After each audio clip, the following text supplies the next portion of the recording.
안녕하세요. 사연을 부탁해입니다. 오늘의 사연을 소개하겠습니다. 할머니를 모시고 병원에 다녀온 부모님 얼굴이 사색이 되어 있었습니다. 할머니 역시 영혼이 없는 사람처럼 허공을 응시하고 계셨는데요. 세 분의 얼굴을 보며 무슨 일이 일어났다는 걸 직감할 수 있었어요.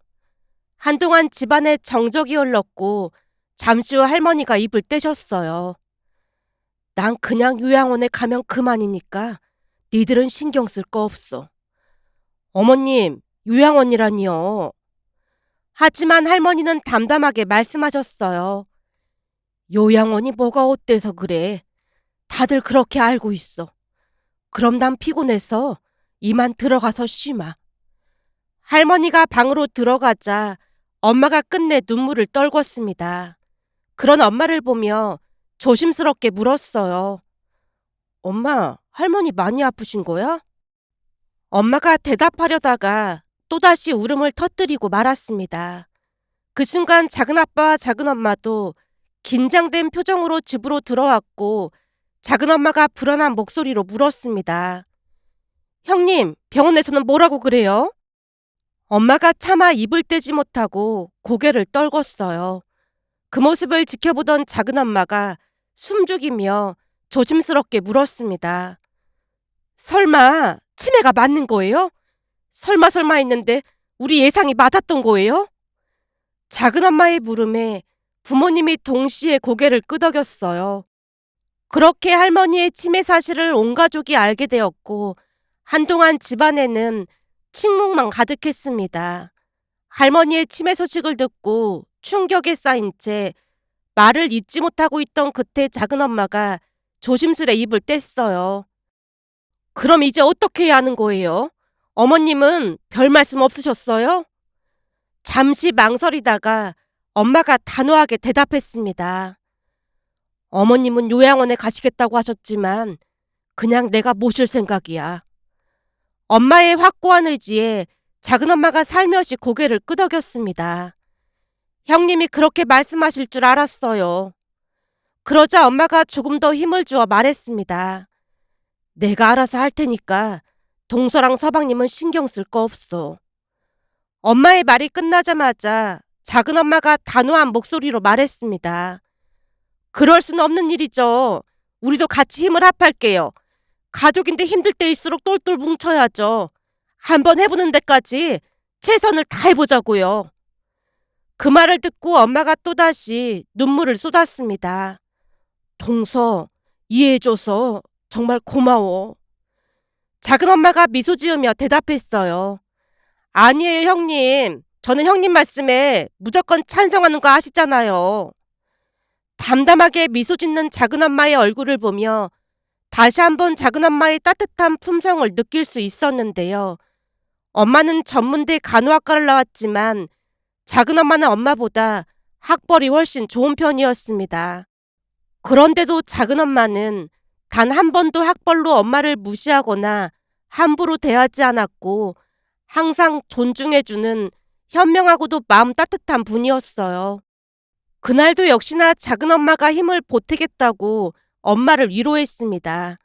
잠시 우리 할머니와 엄마 이야기를 하자면 두 분의 관계는 고부 사이라기보다는 모녀지간에 더 가까웠습니다. 할머니는 평생을 간호사로 일하면서 사셨는데요. 어느 날은 자주 가던 식당에서 엄마를 만나게 되었다고 합니다. 어린 시절 부모님을 여의고 고모네 집에 얹혀 살던 엄마는 그곳에서 쉽지 않은 시간을 보내고 있었다고 했어요. 그 고모라는 사람이 엄마를 식모처럼 부려먹었다고 했거든요. 심지어 고모가 운영하는 식당에서 엄마는 월급도 없이 일만 했다네요. 그런 모습을 할머니가 한동안 지켜보셨다는데 그 식당이 할머니가 일하던 병원 바로 앞에 있어서 자주 갈 수밖에 없었답니다. 어느 날은 그 고모라는 사람이 엄마를 인정사정 없이 부려먹는 모습을 보던 할머니가 엄마에게 슬며시 연락처를 건네며 진심 어린 말을 건넸다고 했어요. 현주야, 다른 살 길을 찾아보는 게 낫지 않을까? 이미 오며 가며 얼굴을 익힌 사이였기에 할머니가 조심스럽게 충고를 해주셨던 것 같았습니다. 그런 할머니의 조언에 엄마가 주저하는 듯한 표정으로 대답했다네요. 부모도 없는 제가 어디 가서 뭐 하면서 먹고 살겠어요. 그동안 지켜봤는데 여기서 일하는 만큼만 해도 충분히 먹고 살 수 있을 거야. 내가 도와줄 테니까 도움 필요하면 언제든지 이쪽으로 연락해. 할머니의 진심 어린 말에 엄마가 어색한 미소를 지은 채 고개를 끄덕였답니다. 할머니가 엄마에게 연락처를 건네고 시간이 많이 지났지만 엄마는 여전히 그곳에서 빠져나올 엄두를 내지 못하고 있었다네요. 고모에게 평생 가스라이팅을 당하며 자라온 탓에 어디로 떠날 용기도 홀로 살아갈 자신도 없었다고 했으니까요. 그러던 중 결국 돌이킬 수 없는 일이 일어났답니다. 그날도 엄마는 평소처럼 식당에서 바쁘게 일을 하고 있었다는데요. 손님이 몰려 정신없이 쟁반을 들고 나르던 엄마가 그만 미끄러지고 말았다네요. 그러면서 쟁반 위에 있던 뚝배기와 그릇들이 바닥에 떨어지며 산산조각이 나버렸고 그 소리에 고모가 곧바로 뛰어왔다는데 순식간에 엄마의 뺨에 고모의 손이 날아들었답니다. 그 고모라는 사람은 주변 사람들의 시선에도 아랑곳하지 않고 엄마의 얼굴을 거침없이 올려붙이며 거친 욕설까지 퍼부었답니다. 이런 거 하나 똑바로 못해? 이러니까 나보고 모질이라고 하는 거야. 그날 고모라는 사람이 종일 엄마에게 비난하는 말들을 쏟아냈다는데요. 문제는 그게 끝이 아니었다네요. 엄마가 실수로 쟁반을 떨어뜨린 그날 밤 고모라는 사람이 분이 풀리지 않은 얼굴로 엄마를 내려다보며 차갑게 입을 열었답니다. 현주 네가 뚝배기랑 그릇을 깼으니까 당연히 그에 해당하는 벌을 받아야 하는 거 아니겠니? 엄마가 아무 말도 못하고 겁에 질린 표정으로 고개를 푹 숙인 채 서 있었더니 그 고모란 사람이 비웃음을 흘리며 말을 이어갔다네요. 넌 오늘 여기서 지내면서 반성 좀 해라. 네? 혼자 여기서요? 문 걸어 잠그고 있으면 되잖아. 그래도 여기는 누울 곳도 없고 혼자 있으면 무서울 것 같은데. 엄마가 고모의 눈치를 살피며 떠듬떠듬 대답을 했다는데요. 고모라는 사람이 싸늘한 목소리로 쏘아붙였답니다. 누울 곳이 없긴 왜 없어? 의자 이어붙이면 충분하구만. 그래도 여긴 이불도 없고 너무 추울 것 같은데. 너 점퍼 있잖아. 그거 덮고 자도록 해. 네가 지금 사태 파악이 안 되는 모양인데 넌 지금 벌 받고 있는 거야. 그러게 왜 그릇을 깨긴. 오늘 밤 여기서 쪽잠 자면서 반성이나 해. 고모, 제가 다 잘못했어요. 앞으로는 절대 안 그럴게요. 엄마가 울부짖었지만 고모라는 사람이 세뇌 교육을 시키듯 말을 꺼냈다네요. 현주야, 내가 지금까지 너를 걷어주고 이만큼 키워줬잖니? 부모도 없는 널 걷어준 것만으로도 너는 평생 나한테 고마워해야 해. 요즘 같은 세상에 나 같은 고모가 어디 있는 줄 알아? 그 말에 엄마는 그저 침묵할 수밖에 없었답니다.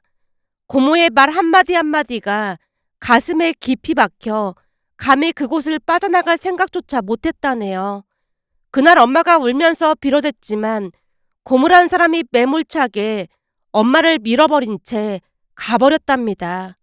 결국 엄마는 식당에 홀로 남겨졌고 피곤한 몸을 이끌고 의자에 몸을 기댄 순간 극도의 절망감에 빠졌다네요. 그날 밤 엄마는 식당 구석에 놓인 의자들을 간신히 이어붙여 자리를 만들었고 하루 종일 일을 하느라 지친 몸을 눕히던 순간 마음이 아파서 눈물이 하염없이 쏟아졌답니다. 찬바람이 스며드는 공간에 누워있는데 이상하게도 몸이 추운 것보다는 마음이 시렸다고 했으니까요. 그리고는 고모가 퍼부은 차가운 말들이 머릿속을 떠나지 않았다네요. 부모도 없는 널 내가 걷어준 것만으로도 넌 평생 고마워해야 해. 그 한마디가 뼈아프게 가슴을 후벼 파고 들었답니다. 결국 내가 왜 이렇게 살아야 하지?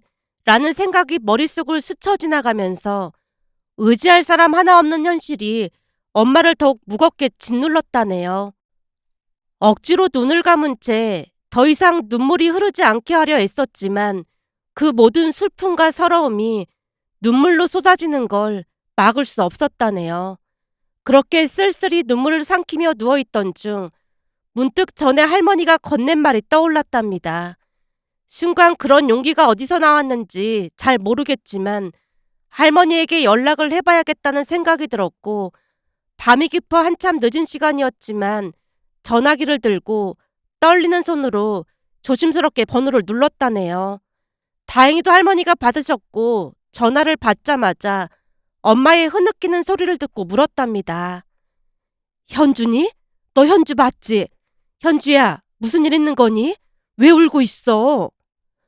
할머니의 걱정 섞인 목소리가 들려오자 엄마는 그동안 꾹꾹 참아왔던 서러움이 한꺼번에 터져나왔다네요. 오늘 그릇을 깨트렸는데 저만 식당에 남겨두고 가버렸어요. 춥고 너무 무서워요. 엄마가 떨리는 목소리로 울먹이며 말했고, 할머니가 다급한 목소리로 엄마에게 대답했다네요. 현주야, 내가 당장 데리러 갈 테니까 기다리고 있어. 할머니의 한마디에 엄마는 깊은 안도감을 느꼈고 자신도 모르게 눈물이 또 한 번 고여 흐르고 말았답니다. 그날 할머니의 따뜻한 말 한마디가 엄마에게는 세상에서 가장 큰 위로이자 구원이었다고 했어요. 전화를 끊고 얼마 지나지 않아 식당 문 앞에서 인기척이 들렸다는데요. 밤늦은 시간이었지만 엄마는 할머니가 오셨다는 걸 직감했고 문을 열자 정말로 할머니가 서 계셨답니다. 밤바람에 머리카락이 살짝 흩날렸지만 할머니가 단호한 눈빛으로 엄마를 바라보며 조용히 말했다네요. 현주야, 여기서 더 이상 고생할 필요 없어. 나랑 같이 가자. 할머니가 엄마의 손을 잡아주셨고 엄마는 할머니의 따뜻한 손길에 조용히 입을 뗐답니다. 정말 괜찮을까요? 제가 가도 되는 걸까요? 괜찮고 말고 부모도 아니고 고모라면서 망설일 필요가 뭐가 있어. 네가 이렇게 살고 있는 거 돌아가신 부모님이 하시면 얼마나 마음 아프시겠니. 그 말에 엄마가 고개를 끄덕였고 할머니가 내민 손을 꼭 잡았다네요. 그렇게 할머니와 함께 식당을 나서면서 엄마는 안도의 눈물을 흘렸고 할머니는 아무 말 없이 엄마의 어깨를 감싸며 그곳을 빠져나왔답니다.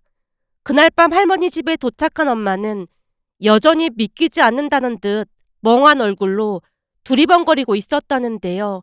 할머니는 아무 말 없이 엄마에게 편히 앉으라고 하며 따뜻한 차 한 잔을 건네주셨다네요.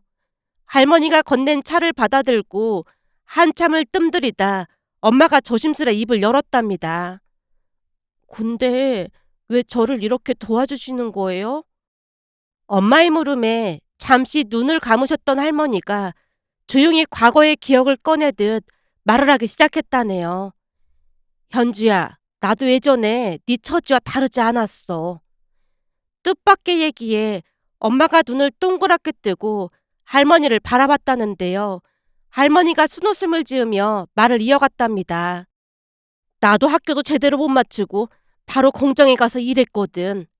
키도 많이 작다 보니 하루 종일 기계 앞에서 손을 놀려가며 일하는 게 보통 힘든 게 아니었어. 그렇게 일해서 월급 받으면 부모라는 사람들이 몽땅 가져가기 바빴지.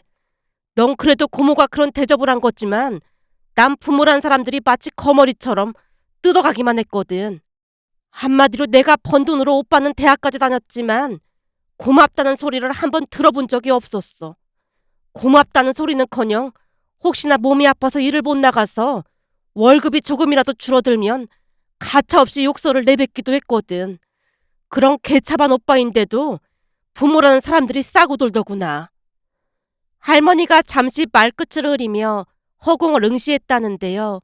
할머니의 표정에서 깊은 아픔이 묻어나는 것을 느낄 수 있었다네요.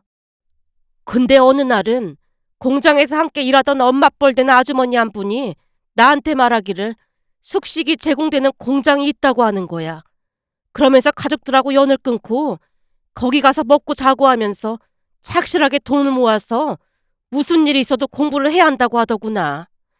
나도 처음에는 귀등으로도 안 들었는데 내가 그 아주머니 딸과 같은 나이다 보니까 딸 생각이 나서 그랬던 것인지 그 뒤에도 계속해서 돈을 모아서 공부를 하라고 하는 거야.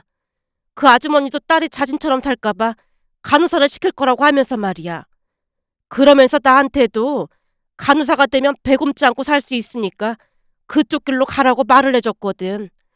그때까지만 해도 그냥 듣는 둥 마는 둥 했어. 근데 한 달 정도가 지났을까? 엄마란 사람이 공장에 와서 내 돈을 가불해달라고 했다는 거야. 물론 공장에서는 안 된다고 딱 잘라서 말했고 말이야. 그 얘기를 들으면서 더 이상 그렇게 살면 안 된다는 생각이 들더라고. 그래서 그 길로 아주머니가 소개해준 공장으로 옮겼고 그 뒤 정말 열심히 돈을 모아서 몇 년 뒤에 공부를 시작했어. 처음에는 내가 공부를 할 수 있을까 걱정이 됐는데 고된 공장 일을 하면서 워낙 강해져 있다 보니까 공부는 아무것도 아니라는 생각이 들더라고. 암튼 식당에서 구박받는 현주 너를 보면서 예전의 내 모습과 겹쳐 보였어. 그때 만약 그 아주머니가 나를 도와주지 않았다면 지금쯤 나는 어떻게 됐을까 하는 생각이 들었거든. 그래서 나도 너를 돕고 싶었던 것뿐이야. 어차피 아들 둘 다 취직해서 나가 살고 있거든. 너 하나 재워줄 방은 있으니까 여기서 지내면서 앞으로 어떻게 할 건지 천천히 생각해봐. 엄마는 할머니 말을 듣고 저 깊은 곳에서부터 뜨거운 무언가가 올라오는 걸 느꼈다고 했어요. 그날 이후 엄마는 할머니와 함께 지내게 되었습니다. 할머니는 엄마의 일자리를 알아봐 주셨고 엄마는 부지런히 일하며 차곡차곡 돈을 모았다네요. 몇 년 후 엄마는 그 돈으로 못다한 학업을 마치고 간호전문대학에 들어갈 수 있었다는데요. 그 모습을 보며 할머니가 흐뭇하게 바라보셨답니다.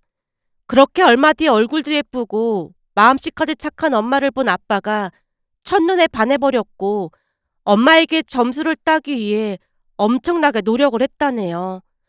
아빠의 진심이 통했던 것인지 결국 엄마도 마음을 열게 되었고 두 분은 사랑을 키워가며 결혼에 이르렀습니다. 결혼 소식에 그 누구보다도 할머니가 기뻐하셨다네요. 손수 결혼 준비까지 도와주시며 엄마의 새로운 출발을 누구보다도 응원해 주셨다고 했어요. 그렇게 결혼한 부모님은 할머니와 함께 살게 되었는데 할머니와 엄마는 이미 친엄마와 딸처럼 다정하게 지내왔기에 서로 불편함 없이 지낼 수 있었답니다. 결혼하고 3년 후에는 작은아빠도 결혼을 했는데 할머니가 평생을 선하게 살아오신 덕분이었는지 작은엄마도 참 따뜻하고 착한 분이랍니다. 그 뒤 우리 집은 할머니를 중심으로 모두가 화목하게 지내는 집안이 되었고 할머니는 그 모습을 바라보며 늘 흐뭇해 하셨어요. 대학을 다니던 어느 날 엄마가 조용히 당신의 이야기를 들려줬습니다. 그동안 할머니와 함께 지내게 된 사연과 고모 밑에서의 고단했던 시간들, 이야기를 듣다 보니 엄마의 어린 시절이 얼마나 힘들었는지 눈에 선했는데요. 엄마가 긴 한숨을 내쉬며 말했어요. 한 가지 안타까운 게 그 집에 두고 온 내 짐들이야. 거기엔 엄마 아버지 사진뿐만 아니라 소중한 추억들이 담긴 물건들이 있었거든. 엄마, 나중이라도 찾으러 가지 그랬어. 엄마가 고개를 천천히 저으며 씁쓸하게 웃었어요. 그 고모가 얼마나 악독했는지 몰라. 그 얼굴을 다시 본다고 생각하는 것 자체가 스트레스였어. 혹시 찾아갔다가 또다시 봉변을 당할까 싶어서 엄두가 나질 않았거든. 엄마의 말을 듣고 한참을 생각하다가 다시 물었습니다. 그럼 아빠랑 같이 가보면 되지 않았을까? 순간 엄마의 표정이 굳어지더니 고개를 저었습니다. 네 아빠한테 절대 그런 험한 꼴을 보이고 싶지 않았어. 지금 생각해도 끔찍한 시간들이었거든. 그때의 기억을 떠올리며 엄마가 몸을 부르르 떨었고 그 모습을 보며 엄마의 상처가 얼마나 깊고 아픈 것이었는지 비로소 알게 되었습니다. 그렇게 엄마는 할머니 덕분에 자신의 인생이 완전히 바뀌었다며 할머니를 모시고 살기로 했습니다. 엄마에게 할머니는 단순히 시어머니가 아니라 엄마와도 같은 존재였으니까요. 치매 진단을 받은 후에도 엄마는 한결같이 할머니를 끝까지 모시겠다고 했습니다. 가족들이 모두 간병인을 부르자고 설득했지만 엄마는 고집을 꺾지 않았어요. 내가 할 수 있을 때까지 해볼 거야. 어머님이 아니었다면 내 인생은 정말 비참했을 거야. 엄마는 단호했고 결국 엄마가 직접 할머니 간병을 시작하게 되었습니다.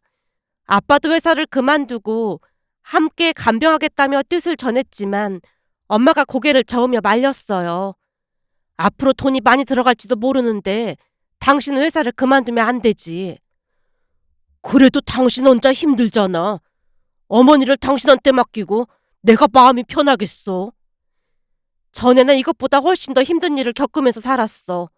정말 힘들면 말할 테니까 당신은 걱정 말고 계속 회사 다녀. 엄마의 강한 의지에 아빠도 더는 말리지 못했습니다. 대신 작은 엄마가 도움을 주러 자주 오기 시작했어요. 할머니를 병원에 모시고 갈 때면 작은 엄마가 운전을 해서 함께 가곤 했거든요. 작은 아빠도 오며 가며 할머니를 챙기며 엄마에게 미안함을 표했어요. 그렇게 온 가족이 각자의 자리에서 최선을 다했습니다. 서로를 돕는 모습은 참 따뜻해 보였고 가족의 단합이 무엇인지 새삼 느껴지게 했습니다. 모두가 할머니를 위해 최선을 다하고 있는 그 모습이 아름답고 감동적이었으니까요. 그러던 어느 날은 엄마가 기막힌 이야기를 꺼냈는데요. 사람 앞날 모르는 일이라고 하더니만 그 사람들을 거기서 다시 마주칠 줄 누가 알았겠니? 그 사람들이라니? 그 고모 말이야. 치매로 병원을 다니더라니까. 그 악독한 사람은 벌 받아서 그렇다 쳐도 우리 어머님처럼 착한 분이 왜 치매에 걸리신 건지. 엄마가 중얼거리듯 말했습니다. 그날 할머니를 모시고 병원에 갔을 때 우연히 고모와 고종 사촌들을 마주쳤다고 했습니다. 엄마를 보자마자 엄마의 고종 사촌들이 놀란 채 반가운 척을 하더랍니다. 현주, 네가 그렇게 갑자기 사라지는 바람에 엄마가 여기저기 찾으러 다니고 난리도 아니었어. 잘 지내고 있다고 연락이라도 해주지 그랬니? 고종 사촌 언니라는 사람이 원망스러운 눈빛으로 엄마를 바라봤지만 엄마가 싸늘한 표정을 지은 채 대꾸하지 않았다네요. 그러자 고종 사촌이 다시 입을 뗐답니다. 언제 한번 짐도 찾아갈 겸 집에 들러. 네 물건 아직도 가지고 있으니까. 거기에 니네 부모님 사진이랑 그런 것들 그대로 있거든. 그 말을 들으며 놀라지 않을 수 없었습니다. 아직도 엄마 짐을 가지고 있다는 거야? 말은 그렇게 하더라고. 그럼 어떻게 할 생각인데? 엄마가 잠시 생각에 잠기더니 결심한 듯 말했습니다. 시간 내서 가져와야지. 이제는 나한테 뭐라고 할 수도 없을 테니까 짐만 가지고 올까 해. 그럼 나도 같이 갈게. 며칠 뒤 엄마와 저는 그 고모라는 사람의 집으로 향했습니다. 놀랍게도 그 집은 엄마가 떠난 뒤로도 이사를 가지 않은 상태로 살고 있었어요. 엄마가 초인종을 누르자 고종사촌 언니라는 사람이 반갑다는 듯 웃으며 나왔습니다. 혹시나 네가 찾아올까봐 이사도 안 가고 여태 이 집에서 살고 있었어. 우리 엄마가 네 생각을 얼마나 많이 하고 살았는지 모른다니까. 엄마가 쓴웃음을 지으며 대답했어요. 종부리듯 했던 이곳에 내가 뭐하러 찾아오겠어. 오래 있고 싶지도 않으니까 얼른 내 짐이나 줘. 고종사촌이 차 한 잔이라도 하고 가라며 엄마를 붙잡더니 차를 가지고 와 우리 앞에 놓으며 천천히 입을 열었습니다. 니네 부모님 돌아가시고 고아원에 갈 뻔한 너를 우리 엄마가 걷어줬잖아. 우리 엄마 아니었으면 넌 고아원에서 자랐을걸? 엄마가 들은 척도 하지 않고 차를 마셨지만 저는 불쾌한 감정을 숨기지 못한 채 그 사람을 노려봤는데요. 곧 엄마가 대꾸했어요. 내가 여기서 당한 서름을 생각하면 고아원이 더 나았을지도 모르지. 그러자 고종사촌이 얼굴을 찡그리며 말을 이어갔습니다. 넌 무슨 말을 그렇게 하니? 너도 자식 낳아봐서 알겠지만 고아가 될 뻔한 조카를 데려다 키운 우리 엄마가 얼마나 대단했는지 인정할 건 인정해줘야지. 엄마가 그 말을 듣고도 아무렇지도 않게 차를 한 모금 마셨어요. 그런데 갑자기 고종사촌이 기가 막힌 이야기를 꺼냈습니다. 그래서 말인데 그때 병원에서 마주친 그 사람이 시어머니인 거야? 시어머니가 아니라 엄마 같은 분이야. 그분이 나를 사람으로 대해주셨거든. 우리 엄마도 먹고 사느라 힘들어서 그랬던 거지. 조카인 너를 얼마나 아꼈는데 그래. 암튼 그건 그렇고 그럼 네가 시어머니 간병을 하고 있다는 거야? 엄마인데 당연히 내가 간병을 하는 게 맞는 거지. 엄마가 그 사람을 뚫어져라 바라봤는데요. 그 사람 입에서 놀라운 말이 새어나왔습니다. 네 시어머니는 피 한 방울 안 섞인 사람이지만 우리 엄마랑 너는 피가 섞였잖니? 그래서 말인데 네가 우리 엄마 간병 좀 해주면서 키워주는 애를 감는 게 어떨까? 혼자 된 너를 우리 엄마가 걷어서 키워줬는데 그 정도는 해줘야 맞는 거잖아. 네 시어머니는 그냥 요양병원에 보내면 되잖아. 고부 사이란 게 원래 그런 관계인 거야. 누가 미쳤다고 피 한 방울 안 섞인 시어머니 간병을 해주겠어. 우리 엄마 간병해주면 우리가 매달 월급처럼 돈도 줄게. 그럼 돌아가신 네 아버지도 당신 누나를 챙겨줘서 고마워하지 않겠어? 그 말을 듣는 순간 엄마와 저는 말문이 막혀버렸습니다. 엄마에게 듣던 것보다 더 파렴치한 인간들이라는 생각만 들었으니까요. 잠시 그 사람을 쳐다보던 엄마가 단호하게 일어섰습니다. 은혜는 이 집에서 식모처럼 일할 때 이미 다 갚은 것 같은데 이제 와서 무슨 말도 안 되는 소리야. 그렇게 그곳을 나와버렸는데 뒤에서 고종사촌이 소리쳤습니다. 이래서 머리 감은 짐승은 거두면 안 된다니까. 너를 데려다 키운 우리 엄마만 불쌍하다 불쌍해. 피 한 방울 안 섞인 그 노인네보다 우리 엄마가 못하다는 거야? 은혜를 이따위로 갖고 얼마나 잘 사는지 내가 똑똑히 지켜볼 참이야. 등 뒤로 악담이 들려왔지만 엄마는 들은 척도 하지 않았어요. 집으로 돌아오는 길에 제가 조용히 입을 열었습니다. 상식이 안 통하는 사람들이네. 내가 아무 말도 못하고 굽신거릴 줄 알았겠지. 그때는 말대꾸 한번 못했으니까. 그래도 사람이 어쩜 저럴 수가 있는 걸까? 그날 병원에서 마주쳤을 때 그냥 모른 척 해야 했는데 그때의 상처가 얼마나 컸는지 나도 모르게 뒷걸음질을 치고 말았잖니. 그 모습을 보고 그 사람들도 나를 알아본 거야. 엄마가 미간을 찌푸리며 더는 아무 말도 하지 않았습니다. 그 뒤 시간이 지나갔고 엄마는 그 일을 모두 잊은 채 할머니 간병에 집중했습니다. 그러던 어느 날은 엄마에게 전화를 걸었지만 받지 않길래 집에 설치된 가정용 CCTV를 확인했습니다. 할머니가 치매 진단을 받으신 뒤로 만일의 사태에 대비하기 위해 집안 곳곳에 CCTV를 설치해 두었거든요. 휴대폰을 꺼내 평소엔 잘 확인하지 않던 CCTV 화면 어플을 키던 순간 거실에 엄마가 누워있는 모습이 보였어요. 그런데 화면 속 할머니의 행동이 뭔가 이상했습니다. 자세히 보니 할머니가 엄마에게 심폐소생술을 하고 있는 게 아니겠어요? 할머니가 손을 모아 반복해서 힘을 주어 CPR을 하고 있는 모습에 저는 그 자리에 얼어붙은 듯 멍해졌습니다. 놀란 채 자리에서 벌떡 일어나 떨리는 손으로 119에 신고를 했어요.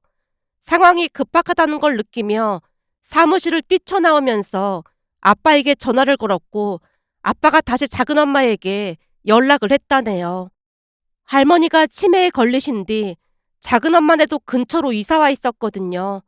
택시를 잡아타고 집으로 향하던 중 작은 엄마에게서 전화가 걸려왔습니다. 엄마 의식을 찾으셨어. 지금 병원으로 가는 길이니까 빨리 병원으로 와. 택시 기사님께 병원으로 가달라고 했고 병원에 도착해서 보니 엄마가 다행히 의식을 되찾은 모습에 그제서야 안도의 한숨을 내쉬었습니다. 그런데 엄마가 놀랍다는 듯이 떨리는 목소리로 말을 꺼냈어요. 어머님이 또다시 날 살렸지 뭐니. 세상에 이런 일이 어딨겠어. 할머니께서 치매인데 그게 어떻게 가능해? 그렇잖아도 CCTV 보고 진짜 놀랐어. 잠깐 정신이 돌아오셨던 것 같아. 그 순간 할머니가 완전히 예전의 모습으로 돌아오셨어. 엄마가 그날 있었던 일을 차근차근 말해줬어요. 엄마가 갑자기 심장마비로 쓰러지자 치매에서 깨어난 듯한 할머니가 마치 본능처럼 심폐소생술을 하셨다고 했습니다. 잠시 후 엄마가 어렴풋이 할머니의 목소리를 들었다고 했어요. 딸, 우리 딸, 정신 차려야 한다. 현주야, 엄마 목소리 들리니? 딸아, 일어나야지. 그 목소리가 희미하게 엄마의 귀에 들려왔다고 했어요. 그리고 엄마가 의식을 되찾자 할머니는 그 자리에 철푸덕 주저앉으셨고 땀이 비 오듯 쏟아지고 있었다네요. 엄마가 깨어나고 잠시 후 할머니는 다시 치매 상태로 돌아가셨지만 절체절명의 순간 할머니의 정신이 돌아오셨던 것이었어요. 그 사실이 믿기 어려웠지만 할머니가 CPR을 하는 모습을 제 눈으로 분명히 봤기에 그저 놀라울 뿐이었습니다. 아마도 할머니는 본능적으로 며느리인 엄마를 어떻게든 살려야 한다는 생각에 잠시 정신이 맑아지셨던 게 아니었나 싶었습니다. 우리는 그날 일을 기적이라고 말하곤 한답니다. 만약 할머니가 간호사 출신이 아니었다면, 그리고 그 순간 할머니의 정신이 맑아지지 않았다면 어떻게 되었을까 하는 생각에 가끔씩 공포감이 밀려들기도 했어요. 그 뒤 엄마는 건강검진을 받고 계신데 다행히 큰 문제는 없다고 했습니다.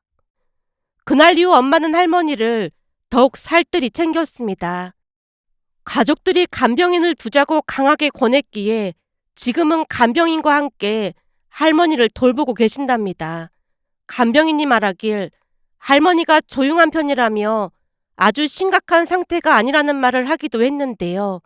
비록 치매에 걸리셨지만 평소 할머니의 따뜻한 인품이 여전히 남아있는 게 아닐까 싶었습니다. 요즘도 할머니는 엄마를 어머니라고 부르며 노래를 불러달라거나 동화책을 읽어달라고 조르곤 하신답니다. 며칠 전 퇴근 후 집에 갔더니 엄마가 할머니께 동화책을 읽어드리고 계셨고 할머니는 마치 어린아이처럼 눈을 반짝이며 이야기를 듣고 계셨어요. 그 옆에 작은 엄마가 앉아서 할머니께 과일을 정성스레 깎아드리고 있었는데요. 그때 욕실에서 소리가 들려서 살펴보니 작은 아빠가 추릴링 차림으로 열심히 욕실 청소를 하고 있었어요. 거품이 잔뜩 묻은 스펀지를 들고 바닥을 박박 문지르며 구석구석 청소하는 모습에 저도 모르게 미소가 지어졌습니다. 온 가족이 각자의 자리에서 할머니를 위해 최선을 다하고 있는 모습이 정말 훈훈했으니까요. 그런 모습을 보며 가족이 무엇인지 다시금 느끼게 되었는데요. 그러면서 할머니와 엄마의 인연이 보통 인연이 아니라는 생각이 들어 이렇게 글 작성해 봅니다. 오늘의 사연은 여기까지였습니다. 즐겁게 보셨다면 구독, 좋아요 부탁드립니다. 고맙습니다.